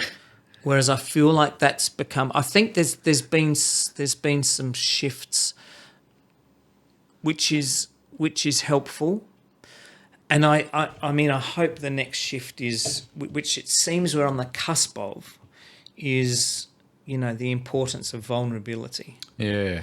And I feel like we're sort of, but then more recently there's been other pushes back in the other direction, and there's some data that we're seeing out of the US around the recent election and what which way young men were voting and what their views were. It's complicated. Like it feels like there's sort of swinging back and forth a little bit at the moment. And so I do think that our work in this field is, just as important now, and maybe more so with the access that kids have at alternative, to alternative models of being a man and other messaging that they're able to get. That really we're needing to step up with this messaging very strongly. So I think they're probably the key things that I reckon I would have. I think the touch has shifted as well. Like I think I see a lot more kids in a schoolyard giving each other a hug or being comfortable walking arm in arm, expressing that, which I think and I don't know if that's just in some circles or that's broader. I mean, that's a discussion we, certainly have in Rite Journey, is that, for many years it was fine to do that on a sports field. But if you did that same thing in the car park after you'd got, changed at the end of a game, you might be so it's well interesting, received. isn't it? Yeah, that's right. Situationally, that certain terms of intimacy and affection are completely okay. Yeah, slightly removed, completely not okay. Right. So that it's that I enjoy those conversations where you're sort of just entering them with some kind of you're curious about what is it? Tell me about this, fellas. Why is this the case? And I think that's the mindset we would encourage teachers enter most conversations, is really, and even when it's if they're feeling agitated about stuff the kids are listening to, or stuff the kids who are they accessing online, it's the first port of call I reckon is curiosity, and say, can you help me understand what's that? What's that all about? What's that offering you? And I think, it's how do we, the secret's to engaging kids in the conversation, I guess, instead of just throwing them off straight up when you say, what the heck is this you're doing? Yeah. So how can we open them up to being, interested in having a chat rather than sort of shutting them down? And that's in parenting as well, I think. It reminds me of, like, when I think about ideals of masculinity, often the word strength is involved. To be a man is to offer that strength as a provider, but that's translated to an interesting place emotionally. And you've mentioned kind of the shift in dynamics to more emotional intelligence and vulnerability. How would you describe where strength kind of fits in the idea of what it means to be a man? I do love I go back to Steve Biddulph's phrase of good, strong man. He picks up on you need the two elements, the strength, and he talks about, the backbone and the conviction to do stuff that's important and to protect. But then you also need the goodness, and that how there have been stages in history where that strength has been all there is, and then it, even swung around to where that was gone, and people went too far to just be a, that phrase I think he uses, the sensitive new age guy kind of thing. Yeah. But then what's the balance look like? And I think that's a good conversation to have. And it's complex because often some elements around the goodness side of that are seen as being feminine. Yeah. whereas the strength stuff is generally seen as being masculine. So that's sort of okay. But if you start venturing into the vulnerability side and the caring side and and so the conversations to help the boys unpack all of this stuff, the nuances and the intricacies, and it's certainly that idea of the emotional literacy. I mean, we've developed a set of feeling cards which has got 330 words, and so we just put them all out on the floor, and get the say to the boys, so how are you feeling this morning? I want you to pick up 2 cards that are more uplifting, but 2 cards that are more challenging. And, there's no okay or good or fine. They've really got to start to delve deep and just think, and we say, look, you only have to be 5% of it. You don't have to be the full-blown version. But how do we help the boys expand their emotional literacy as well? Which typically, if you ask a year-9 boy, how are you feeling? How are you? They've got a very, very limited bank of words that they choose from. And that's not all they can articulate. That's also all they've got to badge those things. Yeah.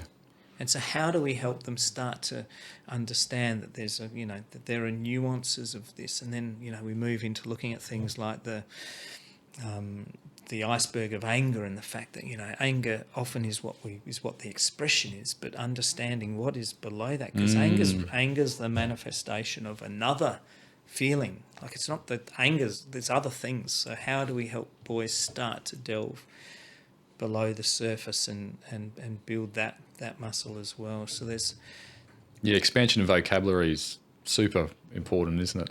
Yeah. And again, it's like the card things enables them to be at least up and walking around and not having to read a list in a book and just sit in their chair again. It's just how to be creative with helping them step into these spaces. Sometimes it is that more practical thing of, get up out of your seat, wander around, have a look. Yeah, I like what you suggested. I do feel like there's opportunity at the moment. When I think of, and I agree, there's a balance, and it's tricky between strength, traditional ideals of what male strength is about, mixed with ideas of, the challenge to be much more connected emotionally. The bit that I think is really empowering around strength is that it's connection with what you were just saying. Like, to be actually the good version of being strong is staying true to the values that you hold important, and like it's being strong enough to keep in alignment with your sense of integrity, humility, and valuing other people. It is the strength to stand up for others in times of difficult time, challenging time. And that doesn't mean physically stand up. That means I'm going to stick to what I think's the right thing. And that sense of male strength, I guess, has always been there, but it's now evolving into a place where it's the strength to share emotions and things too, and use that vocab you were just talking about. Yeah. And it's asking men, boys transitioning into manhood to do things that are probably a little bit more emotionally difficult than we've had historically. Yeah. But I think it's a really healthy place, and you still get to be a version of what makes us men. And taking those opportunities when the boys do show the vulnerability, or to let them know, to even use the word, that was a very strong thing you did just then. I think it's important for them to hear it.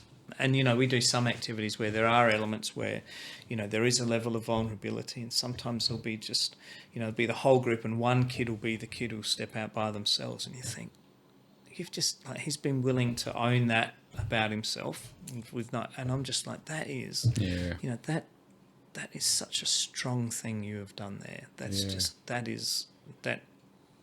I'm so impressed. That sometimes for them to, because they don't necessarily feel that, like they feel incredibly weak being the only one who's out there. So how can we flip it and you can think of times when that's put the term to it. When you validated someone like that and see the impact it's had? We would be making a point to look for the moments, really, where we can help them feel that. So, yeah. Andrew, we've talked a little bit already about how your focus of your work is about the adolescent journey, but we've talked a little bit about what this means for adults as well. Are there lessons you think grown men can learn from the rites of passage? And you mentioned earlier, you hinted at earlier with if you've missed this opportunity, there's probably the opportunity to still think about how that can make an impact. Yeah. Look, I'm going to refer back to Richard Rohr probably on that one, I reckon, because I think those five truths, and the book is called Adam's Return, Yeah. and it's worth a look. And I think there's another one from Wild Man to Wise Man or something like that, also by Richard Rohr. But maybe thinking about those five elements and thinking. So we've talked about already. I think we said life is hard. You're going to die. I think we mentioned that one. Then there's you're not in control of the outcome, which, each of these things, sometimes I try to think what's underneath, each of those things. And I think that's, that's sort of relevant. So the last two are you're not in control, you're not that important is actually one of them. Yeah. And that's, often we talk about you're a little thing in a big thing is sort of what I come to there. And that's sometimes why some of the rituals were done out in nature because, when you're looking up at a night sky, you can't Very help humbling but, experience. Yeah. think that. And then the other one I don't think I've mentioned is life's about others. So there's those five things. And I think, for men to contemplate, those things. But I guess the other things are, and they stem out of those five, like the life's not about others, like what the service attitude you have and who is it that who can you be helping? And some of it's the acceptance stuff. So both sort of you're going to die and even you're not in control of the outcome. Those two are very much about acceptance. And how can we be accepting? And, the serenity prayer is something that comes to mind. And one of the big things actually that we talk about in Rite Journey is worry and how can we help kids understand that there is some anxiety, I've no doubt needs medication, but I think there's a whole lot that doesn't as well. And it's just, the thought processes and that often, we run down that. If there's an unknown happening in the future, we write the fictional story in our head about what's going to happen. And then we have this physiological response to this thing that we've made up. Yeah. And how do we stop that from happening? How do we catch ourselves and say, hang on a sec, I don't know what's going to happen here. Some of we have some very practical experiences we try to give the kids where there's the learning experience is, hey, that wasn't at all what you thought it was going to be. Now that's something in fact, an example I'll give you from my own experience with when I took Phoenix away for his rite of passage journey that we did. We were travelling together and we had a number of weeks and I said to him, I'm going to give you a mystery challenge, mate. So we get a whole lot of challenges, but one of them I'm not going to tell you what it is. Yeah. But I will tell you where we're going to do it. And so we were very fortunate that we were travelling overseas to visit my wife's family in England. So we did a little trip through Europe, and I said to Phoenix, your mystery challenge, all I'm going to tell you about it is it's at the Eiffel Tower. What do you reckon? I've teed up for you at the tower. And then I just, for a week and a bit, just feed that each day and say nothing else. But he starts to write the story of what it's going to be. And and I think it wrecked the whole trip probably. But we get there, and all I've planned for him to do is I'm going to ask him to do a push-up at the bottom of the tower. But of course he's built it into this thing, and we get there and I say just do the push-up, and he's part relieved, part mad. Yeah. But then the conversation is, you'd see what's happened there. That was only ever going to be a push-up. And you've taken that and you've written this thing, and have you seen how that's affected this wonderful time away? That's on your watch. That's all you're doing. So I want you to just, when things come up in life, there's another way to think. And, so we do talk with the students about the cognitive distortions and show them what some of them are and try to give them examples of them. And of course and also the circle of control, you worrying about the stuff that you have no control over. That's we're just sowing seeds, it's just, you can show them this stuff. You can try and give them a lived example of it. And at the end of the day, it goes into the kit, and, you know, hopefully some of them at some stage, you know, we've got a year 12 program which is just kicking off, which is to revisit some of that stuff again just before they step out into the world as adults, is to say, remember we talked about that? You remember the cognitive distortion stuff? Yeah. Like, you keep that front and centre for the next little while, because that's going to... You know, I say to my students that getting a handle on that has transformed my life. Because I grew up with I had people in the house who showed me how to worry. They, you know, you sometimes get fed that, and that's what you learn. And then you got to work out, you know, take it, learn for yourself. You know, maybe there is another way. What's that? So, you know, some of those things are important. Yeah. Yeah, that makes lots of sense. I worry Phoenix might have a lifelong some sort of aversion to push-ups. Have you scared of that sort of stuff? Or Paris. But yeah, let me see if I can get the 4 things. Like it makes so much sense when I think about, God, it's called an epidemic, I think, the male mental health crisis. Australia's suicide stats are something like, of the 9 people that commit suicide every day, 7 are men. I have the feeling that a lot of it can be related directly to what you've just described. And that, you know, that concern and overwhelming worry. And yeah, if you're able to drag perspective back to the things that you've talked about, let's see if I can get them all, you know, that I won't get them in order necessarily, but, you know, that we're going to die. You're not the most important thing in the world. That service to others makes a massive difference. And what was number 1? Oh, that's the one. So there's you're not in control. You're not in control. You're going to die. Life is, you know, it's not about you. Yeah.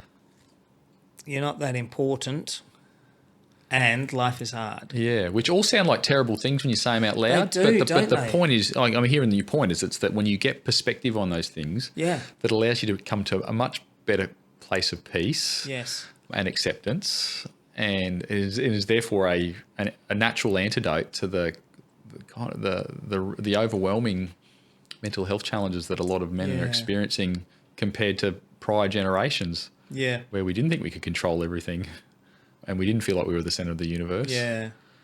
Yeah, that's really valuable. Maybe one of the other things that I think, if I think of some things that have been important to me, I've had the pleasure of a couple of groups of guys that I've hung out with. I had a number of mates that I grew up with in my teen years, and probably from when we were in our early 30s, we realised that we had busy lives and kids and things and didn't see each other as much. So we committed to trying to have dinner together the first Friday of every month. And so we're now 22 years later, and it's still going. Yeah, amazing. With a group of, you know, 12 to 14 on the list, and maybe 6 to 8 each month. Yeah. But that's been a great source of support and encouragement and connection for me. I also had a bit of time with another group that met every 6 months for a weekend, and that was helpful as well. So I think finding the community, you know, of support and being able to have the conversations that I feel like are the heart conversations with these guys has been important. I know there's a number of organisations. Men's Table is one, and maybe it's called Good, Better, Best or something like that. There's a number of opportunities where there are places for, you know, these fellas to connect with others, which I think is vital, and probably, you know, the next incarnation of the men's dinners that my dad might have been attending, you know, in his community. Absolutely. But I think these intentional, not saying that they weren't intentional in the old days, but I think these more recent, you know, creations are pretty intentionally looking at men's mental health and creating a support network and a healthy environment for guys. Yeah, well, I grew up in a country town, for which Apex and Rotary and those sort of services clubs were a huge thing. Yes. And I sort of left home with the impression that they were just largely an excuse for a drinking club, masquerading as service, which is rubbish, of course. Now, and you know, growing into that sort of age too, I reflect on the great service that those clubs do to the communities.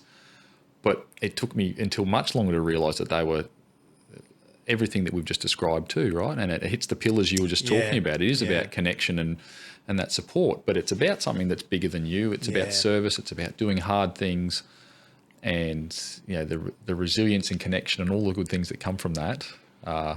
Different versions of that, and those those clubs are kind of reducing in their influence and membership numbers and things too, which is adding to what we've talked about. Great places. What's next for the Rite Journey? Is there anything big or initiatives? You mentioned the looking at getting into at the year 12 level. We've got a year 12 program which is being run for the first time with a few schools this year, which is something I've been looking forward to offering, because it does come on the back of that 18 and adulthood idea, and then you're stepping out into the world, and one last opportunity to have these important conversations with the students.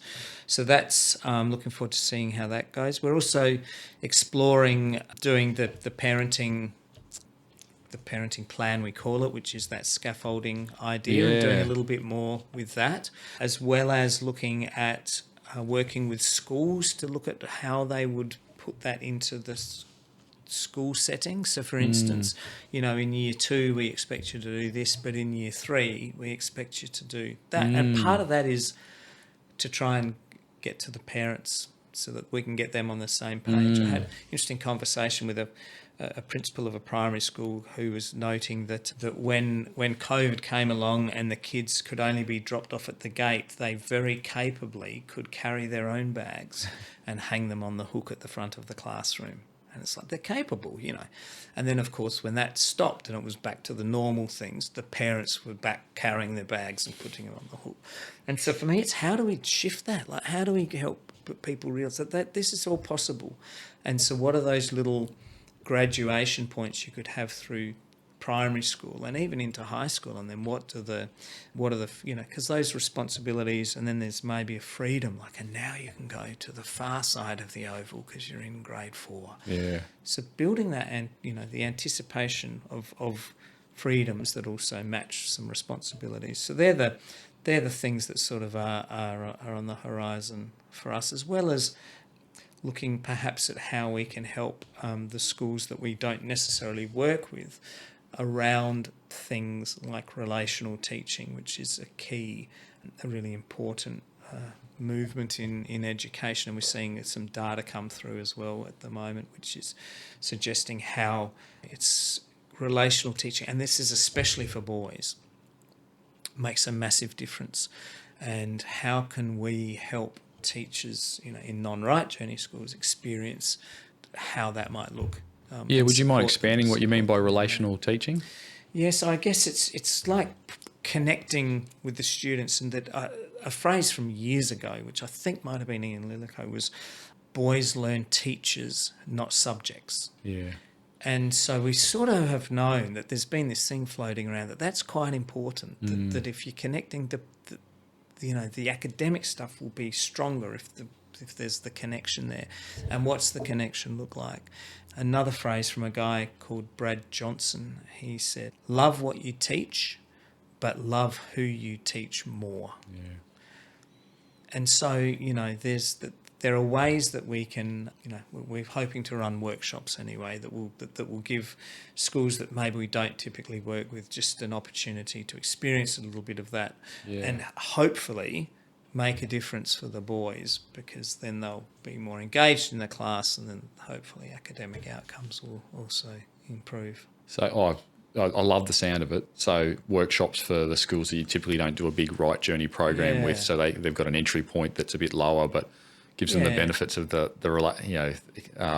spreading the benefits of relational teaching. Yeah, that's right. Yeah, look, that's come through in all of the stories that you've shared today about the importance of connection and people who care, invested, who value, and that sounds like that underpins really strongly that relational teaching approach.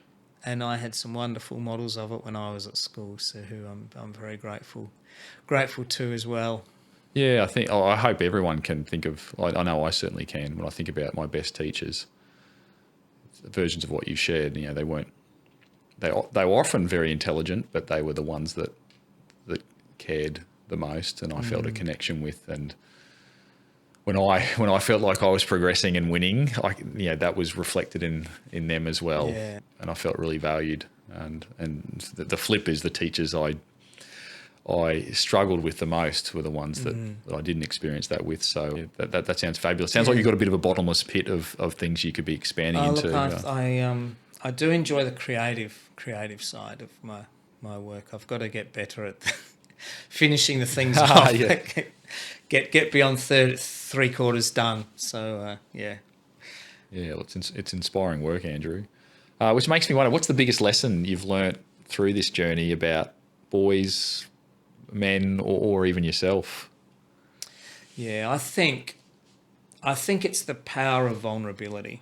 I think has been the thing that sort of has been what I've picked up on through, my own story, but also seeing the way the students have been. And, I think that's why sort of earlier mentioning that shift, that seems to be something that's becoming far more acceptable. So I think that's the thing that's probably come through strongest for me in the journey.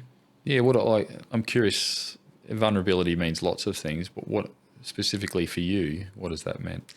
It's been, that willingness to dive deep, to share parts of myself. I think, that's one element of, I guess, teaching Rite Journey, which is a little bit different to normal teaching, is we are encouraging teachers to share a little bit about themselves and just to notice. And I mean, that's part of the relational teaching as well, is that we talk about for the kids, and it's from some of the stuff Brené Brown has spoken about. She has a phrase which says the most important two words in times of struggle are "me too," and it's this fact that someone else has experienced what you have experienced.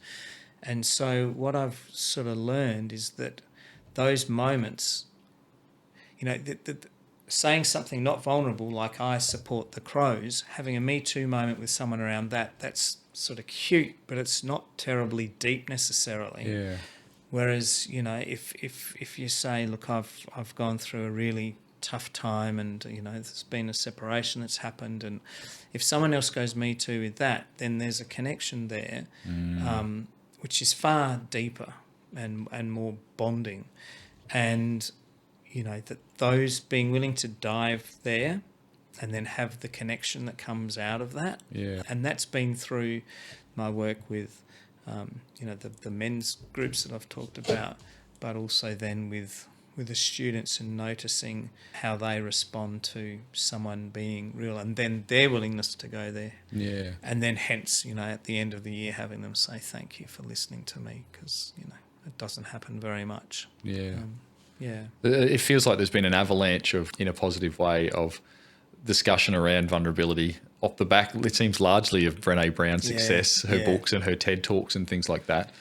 I'm interested in your opinion. In the last 12 months or so, I've heard discussion around the challenges of men being vulnerable and the downsides of being too vulnerable. And the theory I've heard from a couple of places now is that it's men being vulnerable is respected if it's coming from a place of strength, i.e. competency. If you're demonstrating competence and ability in the areas that you should be good at, and being vulnerable, then it's readily accepted. But if you're struggling everywhere and not doing the basics well, and telling everyone that about your all your struggles, then it's not necessarily viewed within the same way.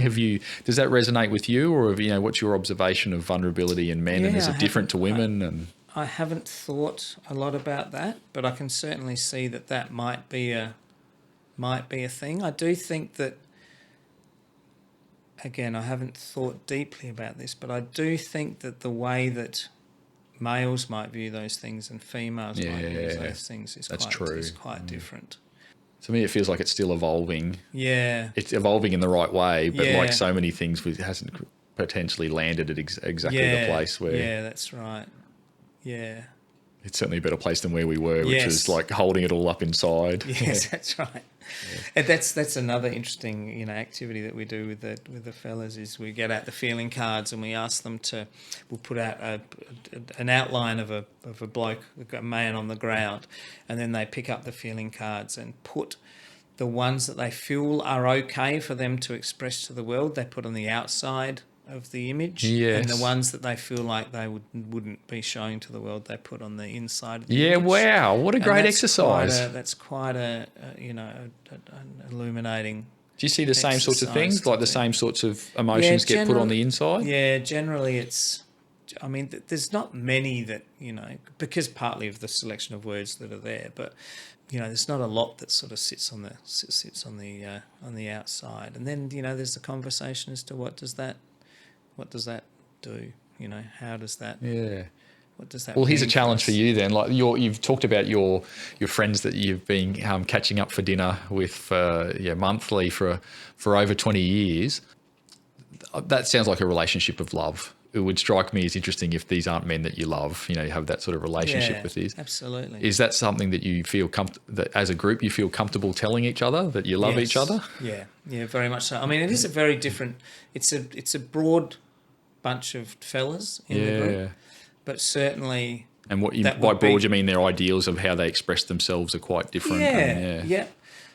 I mean, probably at one end of the male spectrum, but no, certainly the word love is bandied around, and that would be that's something that's shifted actually. Yeah. An example I've given the students is I went through a stage where I was analysing the fact that sort of the handshake thing, and where I shake hands with my best mate and I shake hands with someone I'm meeting for the first time and will never see again, and I sort of thought I was interested in how do I express how I feel to my friends, and it evolved to kissing a mate on the cheek. And one of the interesting things I sort of talked to the students about is that if I'd grown up in Italy, that's just normal. Yeah. Like but I didn't. I grew up in Australia, so suddenly it might be a bit weird. But it became this thing where I wanted to express how I felt. And of course, if my mate reeled away in horror, I probably wouldn't do it a second time. Yeah. But then I've sort of worked out that there are guys who are happy to and who will reciprocate a kiss on the cheek. Yeah. And then with my dad, I noticed my brother-in-law would kiss him on the lips, like he would. And I thought, what?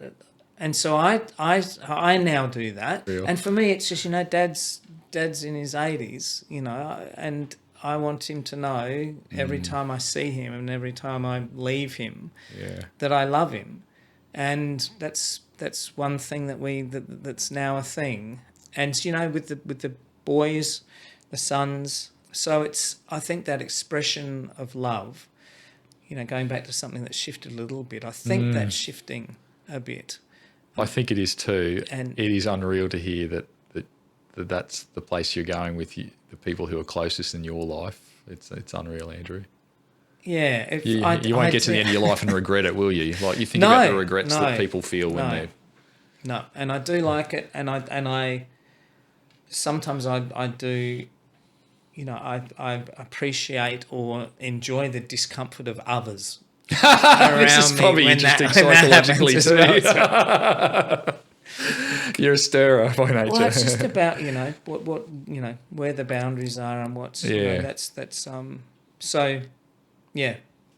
I love them. I mean, it's so good to hear.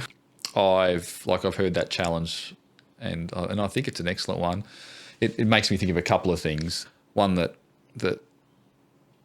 and I'm taking as a bit of a personal challenge, that all the good things in life seem to be on not all of them, but many of the good things in life seem to be on the other side of fear. And not that I would think most Australian men or men in Western societies would think about the thing we've just talked about, but if they did, they'd probably go, "Oh, that's the idea of that makes me squirm a bit, makes me tense up," and like some people might about public speaking. And I love hearing that you don't mind a little bit of discomfort in the interest of the meaningful things in life. And it's a great thing to model for your boys and and you're walking the talk on some of the stuff that you're obviously modelling, that the Rite Journey is all about. Yeah. Which is unreal. If there was one message you wanted to leave men with who are watching this podcast and are listening to us today, and people raising boys, so everyone, to take away from this conversation, what would that be? Yeah. I think, acknowledging that it's a really complex time to be growing up as a boy at the moment.